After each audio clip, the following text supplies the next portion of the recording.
Many millennia ago, giants and gods were battling each other to control the world. To win this massive war, the giants created 4 living weapons. But their might was so immense, their rampage so fierce and uncontrollable, that both gods and giants were annihilated. This fateful day is remembered as Ragnarök. Today the land faces a different threat. The nefarious Count Dracula, Count Brazen, is besieging the peaceful kingdom of Gitane with his hordes of terrible demons and gruesome undead. Only the cunning strategies of King Fahrenheit II have delayed his plans of conquest so far. But now the Count has located the spirit of Reshufa, which would enable him to revive one of the ancient living weapons. Only Leon, a warrior possessing unbreakable courage, unrivaled skill, and an unbelievably ridiculous hairstyle, can raise the Count to the 6 fragments of the spirit and save the world from certain destruction. Hallo miteinander, I'm Gish86 and this is the Let's Play Fall Funtacular. For the final week, we're tackling Undeadline for the Sega Genesis. Now from the story you just heard, you might be thinking, sounds like an RPG. Surprisingly, it is not. It is a scrolling shooter, set in a medieval fantasy world. That's a pretty rare sight, isn't it? Well, I can think of one other game that does just that, and that would be King's Knight by Squaresoft. Not a whole lot of people like that game though, but it doesn't matter all that much because we're not playing that, we're playing Undeadline.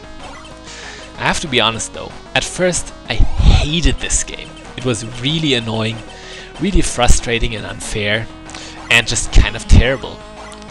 Really, it's the kind of game that I would have thrown into the bin after only 5 minutes, because that's pretty much how long it took the game to kick my butt 10 times over.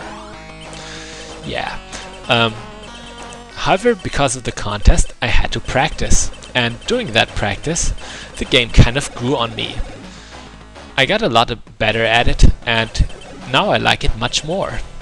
Even if it is admittedly kind of unfair at many spots. You will see later why. Now, week 8 in the contest is the final week. And of course with that it is also a very special week. Each of the contestants is playing a different game. How does that work?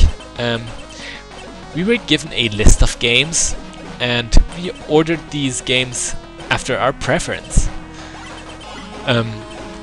However, in the end everyone got a game, but it was not a game from that list. It was just disguised as one of those games on that list. So that was pretty much the catch of it all. Mine would have been Thunder Force 4, which is also a shmup, but I ended up with Undeadline. Now, I think all the contestants got games that were either kind of bad or obscure or just overly hard, and Undeadline is definitely overly hard. You will see later why. Right now we've just reached the first boss. This boss has 2 phases. For the first phase we have to fight turrets. All the shots are aimed at us here, so it should be easy to manipulate them. For the second phase, however, we're facing the Earth Elemental. This guy is also pretty easy though. Just keep shooting at him and move out of the way when he moves towards you. Not a very tough boss, not at all. That concludes the first stage. We get a part of the spirit. Now, a special thing about this game is after each stage you assign skill points, depending on how many fairies you've collected during a stage. Now, each of the 6 first levels you can tackle in any order. I like to start with the forest and go on to the cemetery, because both these levels are relatively easy. There are some very tough stages in this game. Now, throughout the first level I was using the boomerang weapon. I just switched to the ice spell, which is also a pretty good weapon. I like the boomerangs best, I have to admit. but this spell has an area of effect and is overall pretty strong. So that is also a good choice in my opinion. You can level up your weapons in this game after picking them up, and you do that by picking them up again.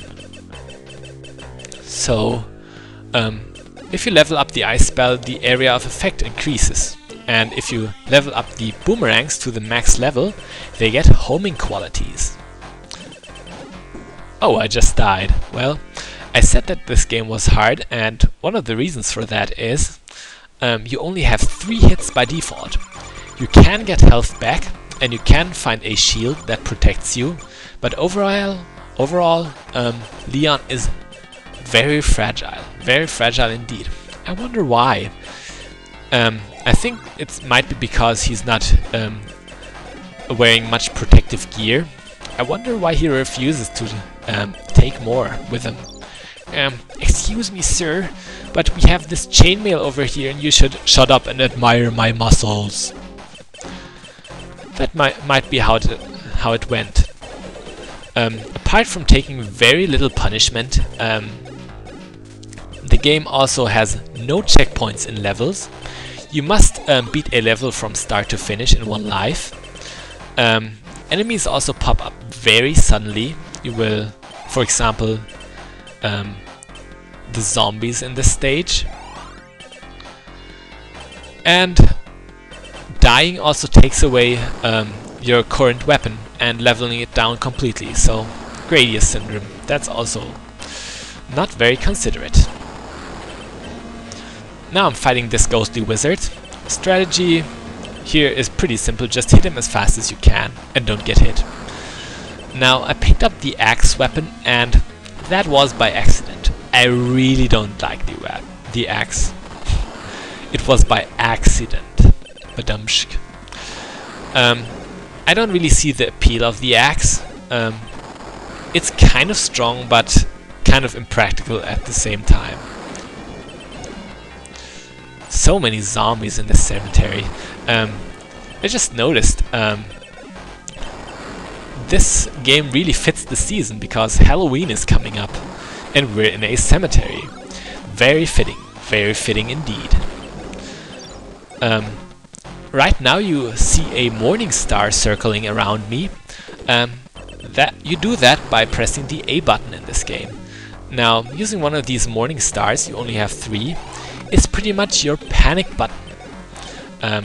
You only have 3 per continue, and they are therefore very valuable. You don't get them back by just dying, so really only use them when you absolutely have to.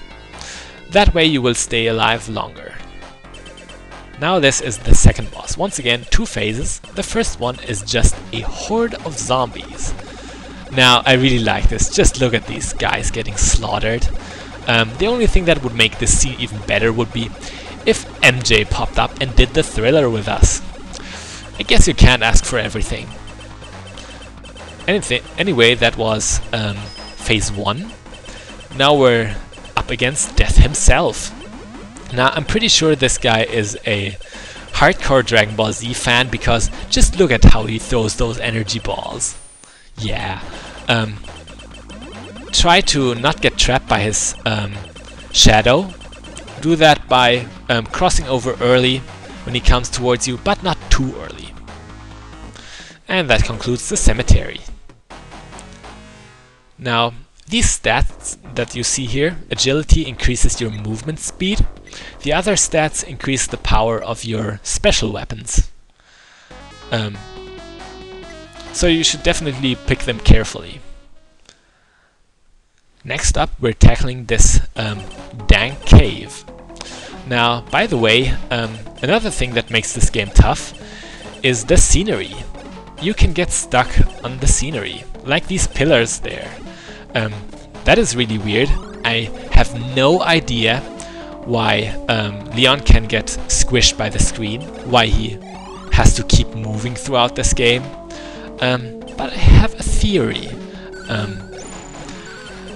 I think something terrible is chasing him. Something so grotesque that not even the minions of Count Brazen compare to it. a horde of obsessed fangirls. Ooh. Anyway, we're up to the mini-boss.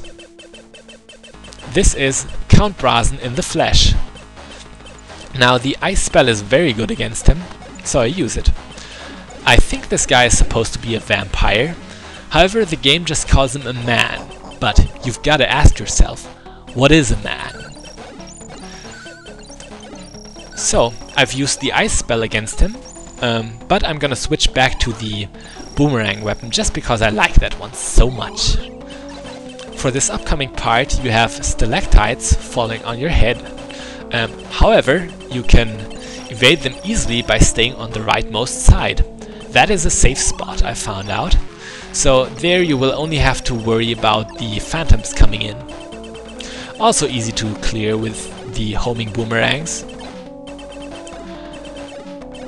You know, apart from the weapons that you pick up in this game, there are also quite a lot of miscellaneous items. I like to get the blue potion, that one regenerates 1 point of health. And I also like to get the barrier, which is also against shots trying to harm you. However, there are also bad items that you can pick up. The black potion powers down your weapon, and the red potion you really shouldn't pick up, because I know it looks like Kool-Aid, but it is poisoned. So you really don't want to pick that one up, even if it looks so delicious. After getting past these eyes, we're facing something that may not be absent from any fantasy game. A dragon boss. Really, you have to expect something like this. The strategy for this guy is never stay in his front for too long, otherwise his breath or debris will hit you. You can block the debris with your shield though, so remember that. Now, we've beaten another stage. I'm neglecting the strength stat always because it only affects the axe and the knives, and I don't use those weapons. I stick to the ice spell and the boomerangs, because I love those. Now, we've just selected the ruins level, but I like to call this level the West Mansion. Why do I call it that? Because it's clearly the splatter house. I mean, come on, you have shattering glass, severed heads, and what is this? Rick. Yes, we're fighting Rick from Splatterhouse. You might be saying, oh, this is just some mass killer. No, it is so Rick, and you know it. We're also fighting boar worms, also from Splatterhouse. Now, I have to admit, I'm not good at the ruins level. I'm not good at that level, and I usually would have picked the rock stage, which is a volcanic environment. That one is much easier, but also not as impressive in my opinion. So I wanted to show you that one instead. Something interesting about this game, it is actually a port on the Genesis. It was originally made for the MSX computer system, and this port and the original are quite different. Mainly, you had different characters in the MSX version. You could also play as Dino the Wizard and Ruika the Ninja. Sadly, these are absent in this version. But at least we got some Rock and Genesis tunes, didn't we? Well, actually we didn't, because this game was only released in Japan, so it's either way. Also, another difference between these versions is that you had a health bar in the MSX version that spanned over half the screen. I'm pretty sure that made it much easier, because you didn't die that quickly. Yeah. Now, coming up is a crumbling bridge that forces you to advance to the front. Now, I really don't know why I didn't pick the boomerangs for this part, because with them you will not get blindsided by these bats so easily. That's why this game is so hard sometimes. Enemies just suddenly hit you, just like that annoying ghost right there. Man, sometimes that really is mean. But what can you do, except for memorizing this game as good as you can. Believe it or not, we're coming up to the boss of the ruins, and I have to admit, I've only reached this guy once before this take. He is quite a tough boss, probably the toughest in the first 6 stages. It is a skeleton throwing sickles at you. We have only 1 point of health left. Can we make it? No, of course not. I mean, what did you expect? I'm going on about this game being really hard. You know, I've got to prove my point, don't I? Thought so. So we're pretty much at the end of this video. This also concludes the full Funtacular. I had an amazing time in the contest. I'm Gish86, this was Undeadline. Bis bald!